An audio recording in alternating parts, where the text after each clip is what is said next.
Bharat Ratna doctor Bhimrao Ambedkar को कोटि कोटि नमन। ये कार्यक्रम डॉक्टर भीमराव अंबेडकर के जीवन पर आधारित है, जहां भारत की जनता के प्रति उनके योगदानों को पूरी सजगता से चित्रित और रेखांकित करने का प्रयास है। कार्यक्रम में दिखाई गई घटनाएं लब्ध प्रतिष्ठ पुस्तकों से ली गई हैं। इस कार्यक्रम के जरिए चैनल की ओर से एक विश्वसनीय, सजग और सकारात्मक प्रयास है कि डॉक्टर बाबा साहेब भीमराव अंबेडकर के जीवन की संघर्ष यात्रा एवं गौरव गाथा पूरे आदर के साथ घर घर पहुंचे और उनके योगदानों से सभी संपूर्णता में परिचित और आह्लादित हों।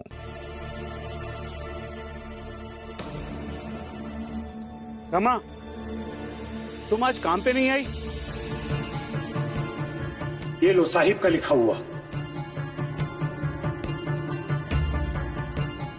ये हैंडराइटिंग तो नहीं मिल रही है। और अब तो पता भी चल गया है तुम्हारी चाल का दीपक कहाँ था। वो मिल गया है। अब तो काम पे चलो। तुम्हारा पति भीमराव करेगा पढ़ाई और तुम काम धंधा करो। जी अब सही कह रहे हैं। अब जाइए काम पर, मैं आती हूँ पीछे से।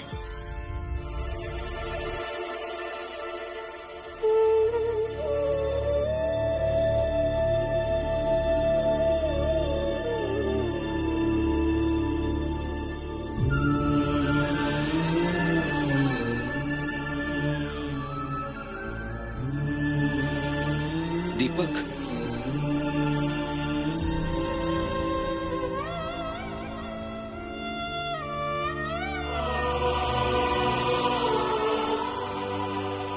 दीपक,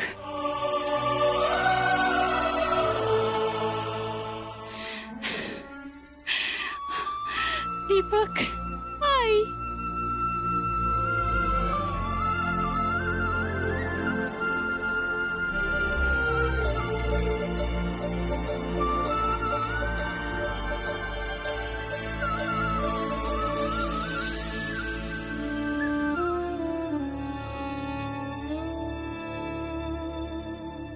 भीम, तुम्हारा बहुत बहुत धन्यवाद। मुझे विश्वास था तुम्हारे ऊपर कि तुम मेरे बेटे को कुछ नहीं होने दोगे।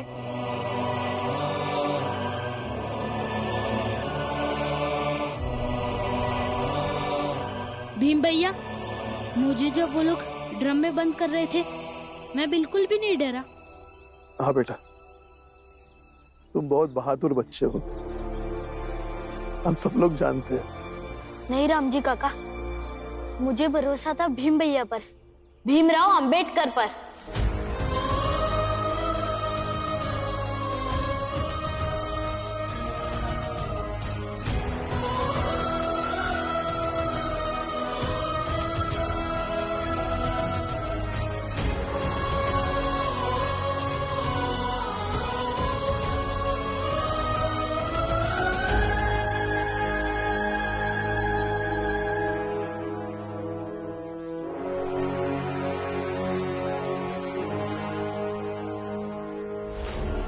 भीम, तुम्हारा बहुत बहुत धन्यवाद। मुझे विश्वास था तुम्हारे ऊपर कि तुम मेरे बेटे को कुछ नहीं होने दोगे।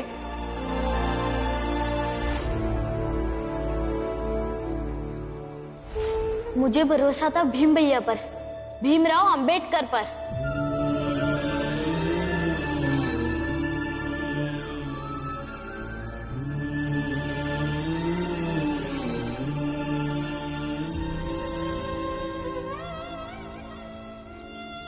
रो मत भीम, फक्र है मुझे तुझ पर। बहुत कम लोग होते हैं जो दूसरों का विश्वास बन पाते हैं।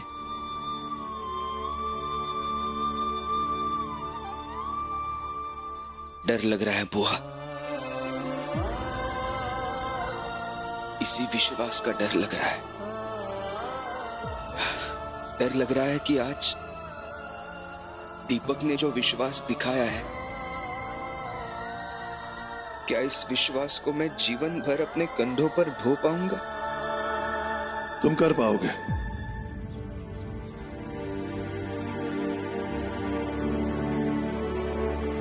बिल्कुल कर पाओगे।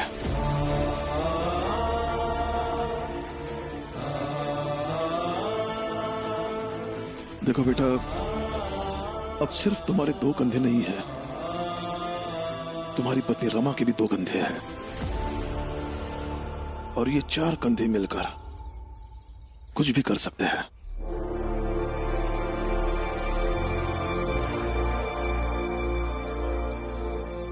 रमा रमा कहाँ चली गई? अभी तो यहाँ थी, कहाँ चली गई? मैं आता हूं देख के उसे। ये बल्ला देखिए चाचा जी, बाहर से मंगवाए हैं। वाह, बहुत ही शानदार बल्ला है। कमाल की पकड़ है इस बल्ले की। चाचा जी, इस बल्ले से अच्छे अच्छे गेंदबाजों की धज्जियां उड़ाई जा सकती है। ठीक कहा भतीजे। ए रुको, छोटी जात की होकर हमारे यहाँ आने की हिम्मत कैसे की? चलो निकलो यहाँ से। मुझे आपसे कुछ जरूरी बात करनी है। क्या हुआ? भुवन काका को क्यों मारा आपने?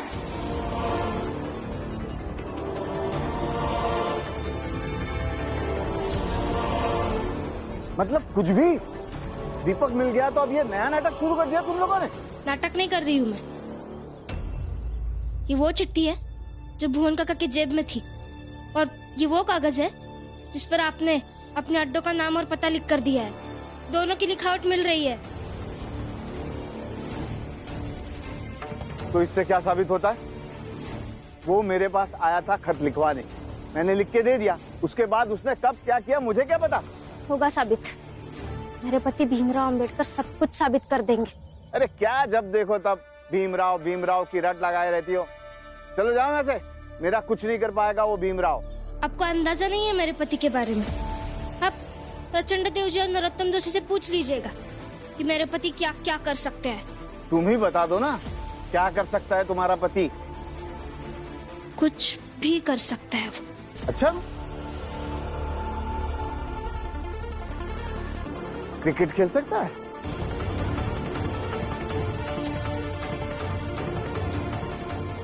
अगर वो चाह लेंगे तो वो सब कुछ कर सकता है, लेकिन अभी क्रिकेट खेलने से ज्यादा जरूरी आपको सजा दिलाना और भुवन काका को न्याय दिलाना है। रमा को उलझाना होगा। इन कागज के टुकड़ों से क्या इंसाफ मिलेगा तुम्हें? शर्त ही लगा लेते हैं और दांव पर होगा तुम्हारा न्याय। अपने पति भीमराव से कहना कि मेरी टीम के साथ क्रिकेट का मैच खेलकर दिखाए और जीत कर दिखाए। अगर जीत गया तो मैं मान लूंगा कि मैंने ही भुवन को मारा है और चाल भी वापस कर दूंगा।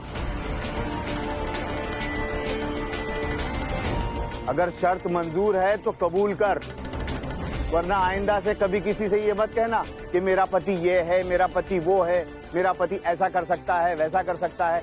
कुछ नहीं कर सकता है भीमराव। मंजूर है। मुझे आपकी शर्त मंजूर है।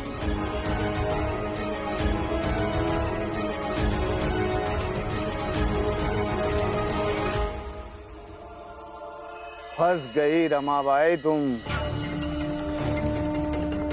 अब भीमराव ना क्रिकेट मैच जीत पाएगा और ना ही भुवन के केस का कुछ होगा।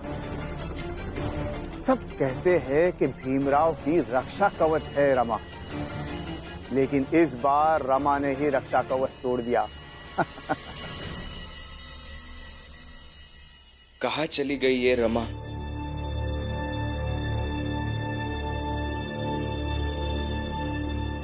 रमा, रमा!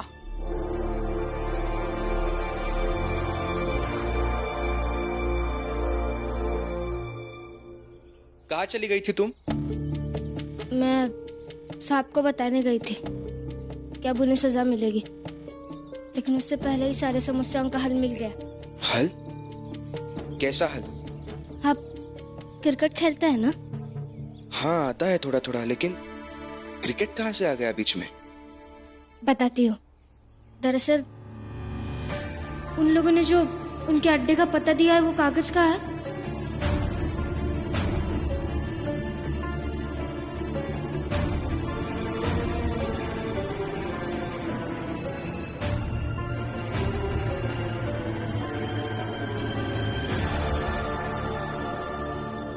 भुवन काका को क्यों मारा आपने? ये वो चिट्ठी है जो भुवन काका की जेब में थी, और ये वो कागज है जिस पर आपने अपने अड्डों का नाम और पता लिख कर दिया है।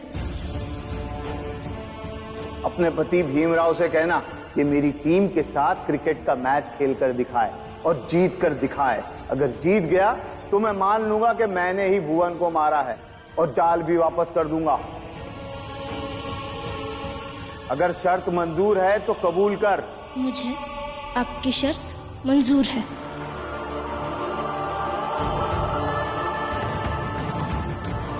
नहीं रमा,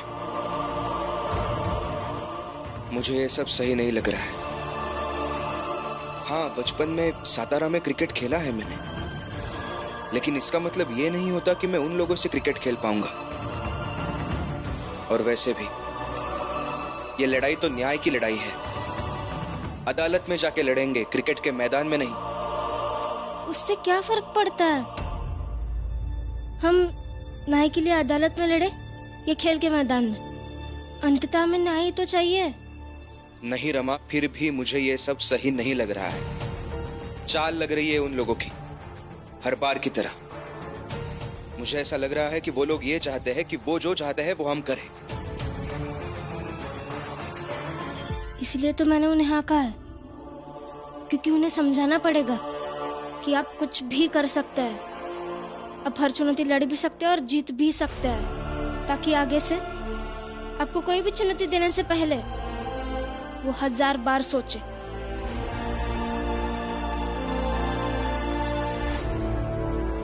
फिर भी ये उतना आसान नहीं है जितना तुम्हें लग रहा है। मेरे पति कभी आसान काम करते हैं क्या? और अगर आसान था तो जब आपको स्कूल से निकाल दिया गया तो आप बाहर ही रह जाते। अगर आसान था तो लोग दुत्कारते रहते और आप सुनते रहते। अगर आसान था तो नरोत्तम जोशी और प्रचंड देव जैसे लोगों के हर बात में हाँ मिलाना। लेकिन आपने इन सब में से कुछ भी नहीं किया। इसीलिए आपको एक और लड़ाई लड़कर मुश्किल काम को अंजाम देना होगा, अपने पत्नी के लिए, अपने समाज के लिए और अपने चाल के लिए।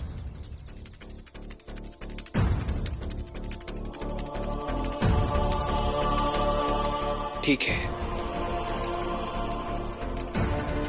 लेकिन एक बात है रमा, चाल में ये बात किसी को पता नहीं चलनी चाहिए कि ये चुनौती तुमने स्वीकार कर ली है।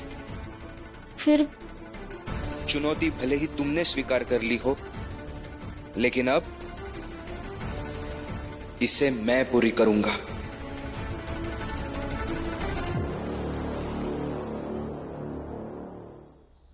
दिमाग खराब हो गया तुम्हारा? तुम कैसे क्रिकेट खेलोगे?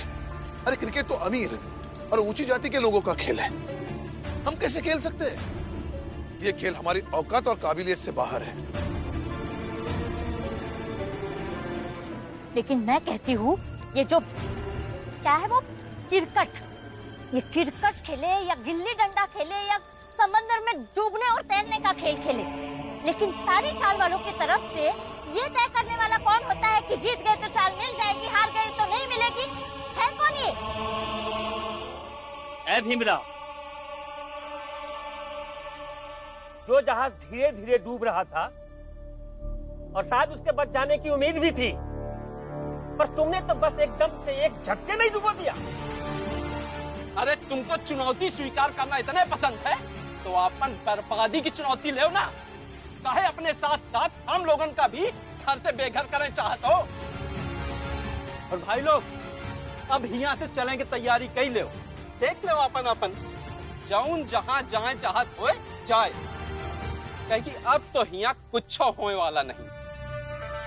अब तो हम भी नहीं मानते कि कुछ हो पाएगा। अरे क्रिकेट में उन्हें हराना नामुमकिन ही है। अरे जब क्रिकेट देखा ही नहीं, क्रिकेट खेला ही नहीं, तो जीतेंगे कैसे?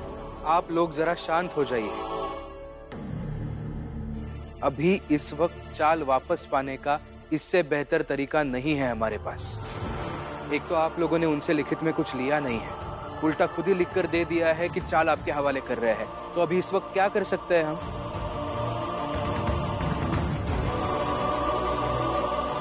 लेकिन भीम बेटा, तू कैसे खेलेगा और तेरे साथ खेलेगा कौन? वाह, जब रास्ता नहीं दिखता है तो हौसला ही काम आता है। खेलेंगे ना, और अगर जीतेंगे तो चाल वापस मिल जाएगी। और मुझे ऐसा लगता है बुआ कि भुवन काका की कुर्बानी को ये सबसे सच्ची और अच्छी श्रद्धांजलि होगी। लेकिन ये होगा नहीं, हार सुनिश्चित है। जब हार सुनिश्चित होती है और तब खेल जीत लिया जाए ना, तो उसे महान खिलाड़ी कहते हैं।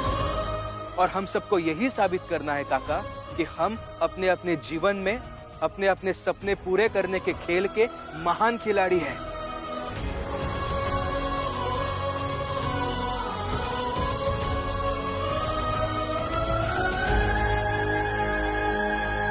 तुम नहीं सुधरोगे। तुम्हारे शायद के चक्कर में कि शायद हम जीत जाएंगे, शायद हमें चाल मिल जाएगी, सब शायद इस खेल के चक्कर में है ना भीम, सब सड़क पर आ जाएंगे हम। अरे जीजाबाई, तुम अभी भी सड़क पर ही हो। देखो तो सही, भीम ने जो किया सही किया। और सोचो, अगर हम ये खेल जीत जाते हैं तो हमें हमारी चौल वापस मिल जाएगी।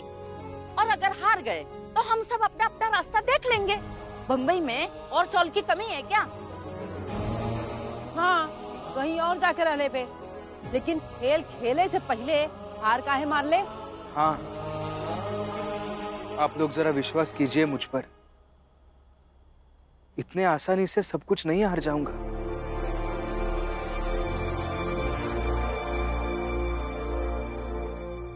रमा, थोड़ी बाजू हट।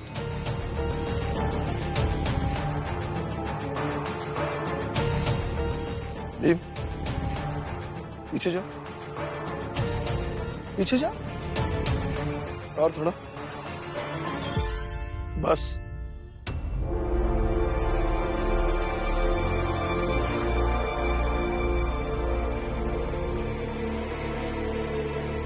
इन पत्थरों को पकड़ के दिखा।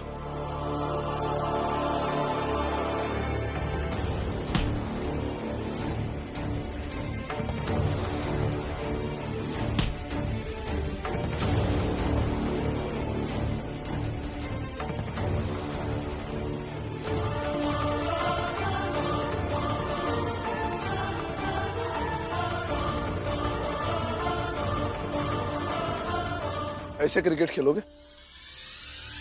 ये तो छोटे छोटे पत्थर थे, इन पत्थरों को तुम ढंग से पकड़ नहीं पाए। हाथ को लग गया ना? दर्द हो रहा है?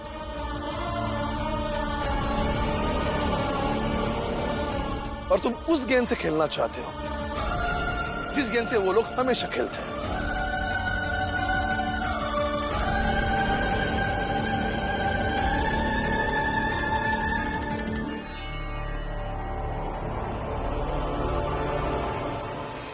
ये आपने बिल्कुल सही किया उल्लास जी।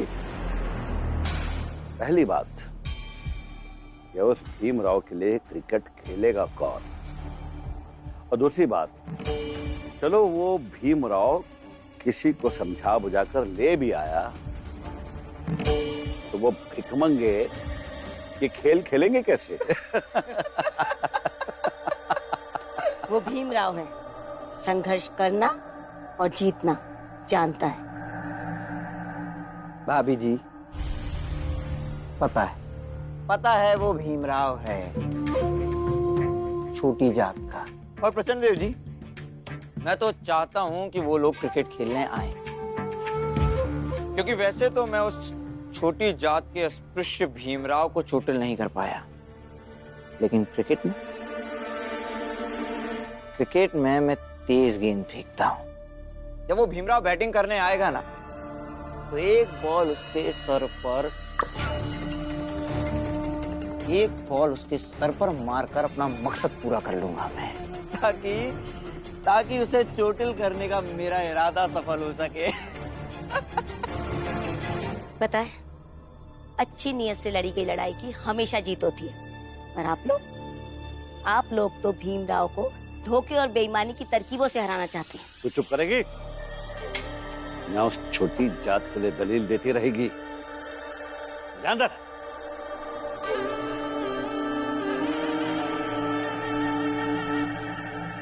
इस खेल में उस भीमराव को सबक सिखाना ही होगा। ताकि वो फिर कभी संघर्ष और लड़ाई के लिए खड़ा ना हो सके।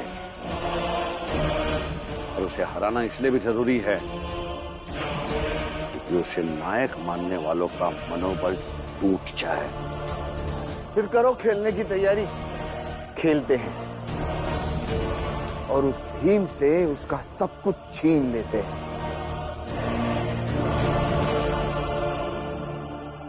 भीमराव